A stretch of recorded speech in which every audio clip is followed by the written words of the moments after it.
2014లో Bharatiya Janata party అధికారంలోకి వచ్చింది. NDA ఆ టైంలో బీజేపీకే సింగిల్గా వచ్చింది.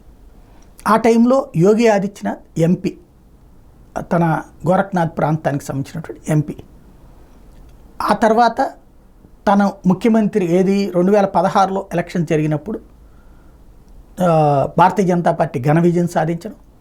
ఆ టైంలో ఎవరు అన్నటువంటిది ఆలోచించి అమిత్ షా, నరేంద్ర మోడీ కలిసి యోగి ఆదిత్యనాథ్ని ఆ రాష్ట్ర ముఖ్యమంత్రిగా ప్రకటించారు. అంటే అంతకుముందు విజయం నరేంద్ర మోడీ పేరు మీదనే నడిచింది. 2016 విజయం కూడా నరేంద్ర మోడీ మీదనే. ఆ తర్వాత జరిగినటువంటి ఎన్నికల్లో 2019లో జరిగినటువంటి ఎన్నికల్లో యోగి ఆదిత్యనాథ్ ఆధ్వర్యంలో నడిచింది. మళ్ళీ ఘన విజయం సాధించింది. సీట్లు తగ్గినాయి కానీ ఓటు శాతం 1% పెరిగింది. అది కూడా సీట్లు ఎందుకు తగ్గినాయి అంటే అక్కడ కాంగ్రెస్ విడిగా పోటీ చేస్తూ లోపాయకారిగా సమాజ్వాదీ పార్టీతో ఒప్పందం చేసుకుంటే సమాజ్వాదీ పార్టీ, బహుజన్ సమాజ్ పార్టీ కలిసి పనిచేసింది. దానివల్ల సీట్లు తగ్గినాయి కానీ ఓట్లు బలంగా వచ్చినాయి. సేమ్ టైం అధికారంలోకి వచ్చింది. దాంతో సంతోషపడ్డాడు ఆయన.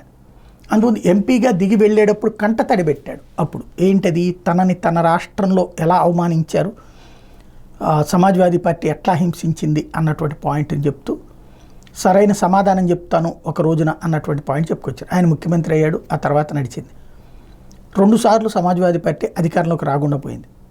ఇప్పుడు వాస్తవంగా ఈ ట్రిప్ అంటే 2019లో ఎలక్షన్స్ వచ్చేటప్పటికి యోగి ఆదిత్యనాథ్ సక్సెస్ అయ్యాడు.